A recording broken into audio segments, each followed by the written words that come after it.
Baik, Assalamualaikum warahmatullahi wabarakatuh. Sebelumnya perkenalkan, nama saya Amirul Mukmin P dengan NIM 230303500014. Baik, langsung saja kita melanjutkan materi minggu lalu, yaitu kebugaran jasmani. Baik, materi hari ini kita bahas yaitu tentang materi motorik, yang dimana materi motorik itu penting terutama dalam dunia olahraga karena berkaitan dengan bagaimana seorang belajar gerakan, mulai dari gerakan sederhana sampai keterampilan olahraga yang kompleks. Baik, sebelumnya apa ada yang tahu motorik itu apa? Tidak ada ya? Baik, kalau tidak ada, motorik itu adalah pembelajaran proses seseorang mempelajari suatu keterampilan gerak melalui latihan dan pengalaman sehingga gerakan menjadi lebih baik, efektif, dan otomatis. Saya berikan contoh, yaitu yang pertama, seperti belajar menendang bola, yang kedua belajar dribbling, yang ketiga belajar servis ketika bermain tenis atau bulu tangkis biasanya, dan yang terakhir itu ada belajar berenang, yang dimana itu awalnya gerakan masih kaku, tetapi setelah sering latihan gerakan menjadi lancar. Baik, kita lanjut, yaitu dan ada juga tujuan pembelajaran motorik itu, yaitu yang pertama menguasai keterampilan gerak, yang kedua meningkatkan koordinasi tubuh, yang ketiga membuat gerakan lebih efisien, yang keempat mengurangi kesalahan gerak, yang kelima membentuk gerakan otomatis. Dan saya berikan contoh sedikit, yaitu misalnya pemain futsal di saat terus melatih passing, lama-kelamaan passing akan lebih akurat tanpa harus berpikir terlalu lama. Baik, kita lanjut, yaitu ke tahapan pembelajaran motorik. Menurut teori, pembelajaran motorik itu memiliki 3 tahap utama. Yang pertama ada tahap kognitif. Pada tahap ini seseorang masih berpikir tentang cara melakukannya, yaitu ciri-cirinya seperti gerakan masih kaku, banyak kesalahan, konsentrasi tinggi, masih membutuhkan contoh pelatih atau seorang guru. Misalnya seperti ada seorang siswa yang baru belajar shooting ke futsal, tapi sehingga arah bola itu masih tidak tepat. Yang kedua, yang ada di tahap asosiatif. Pada tahap ini gerakan mulai membaik karena sering latihan. Ciri-cirinya itu seperti kesalahan mulai berkurang. Yang kedua, gerakan lebih stabil, dan yang terakhir itu mulai memahami teknik yang benar, seperti passing sudah mulai tepat dan kontrol bola lebih baik.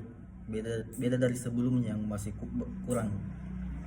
Dan tahapan ketiga, yaitu tahap otomatisasi, yaitu gerakan sudah dilakukan secara otomatis tanpa banyak berpikir.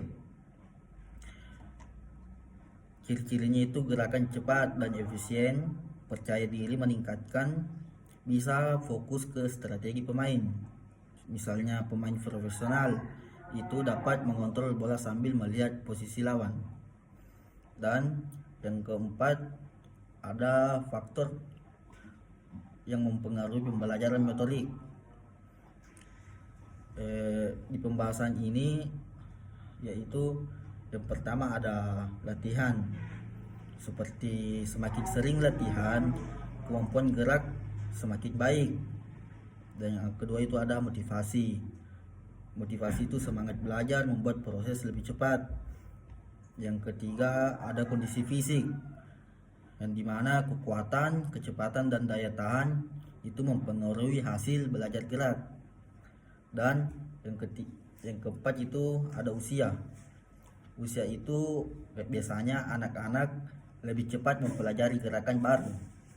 Dan yang kelima, ada faktor lingkungan, yang dimana tempat latihan dan dukungan pelatih sangat penting. Baik, sampai di sini apakah ada yang masih kurang jelas atau yang ingin ditanyakan untuk di pertengahan pembahasan kita ini? Baik, kalau tidak ada, kita lanjut, yaitu yang kelima, ada bentuk latihan dalam pembelajaran motorik seperti latihan berulang atau biasa dibilang drill. Gerakan ini dilakukan secara berulang-ulang agar terbiasa, contohnya seperti latihan passing yang dilakukan itu sebanyak 20 kali supaya kita terbiasa. Dan yang kedua itu ada latihan bertahap seperti belajar dari gerakan mudah ke sulit. Contohnya belajar menggiring bola pelan lalu meningkat cepat. Dan yang ketiga ada latihan variasi menggunakan berbagai bentuk latihan agar tidak bosan. Contohnya passing sambil bergerak, passing satu sentuhan, dan passing dalam game. Dan ada juga yang dinamakan prinsip pembelajaran motorik, yaitu yang dimana yang pertama dari mudah ke sulit, yaitu latihan dimulai dari gerakan sederhana. Dan yang kedua dari lambat ke cepat, yang dimana gerakan dipelajari perlahan lalu ditingkatkan kecepatannya. Yang ketiga latihan teratur, yaitu harus dilakukan terus menerus. Yang keempat adanya umpan balik, seperti pelatih memberi koreksi agar gerakan lebih baik. Contoh, posisi kaki saat syuting masih kurang tepat, coba arahkan ke ujung atau ke target. Yang terakhir pembahasan kita ini yaitu ada yang dibilang contoh penerapan dalam olahraga. Kita masuk dalam contoh ya. Misalnya kita ambil cabang olahraga futsal. Dalam futsal, pembelajaran motorik sangat penting. Misalnya saat belajar dribbling, yang dimana awalnya itu pemain sulit mengontrol bola. Setelah latihan berulang, kontrol bola mulai bagus. Lama kelamaan pemain bisa menggiring bola secara otomatis saat bertanding. Ya, sampai di sini apakah ada yang kurang jelas? Kalau tidak ada, saya tutup pertemuan hari ini. Sebelumnya mungkin saya berikan kesimpulan sedikit tentang pertemuan kita pada hari ini.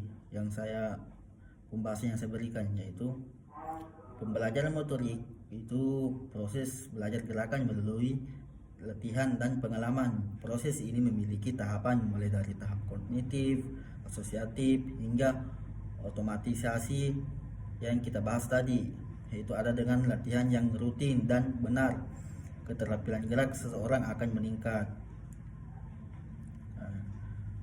Baik adik-adik, itu tadi penjelasan tentang teori pembelajaran motorik.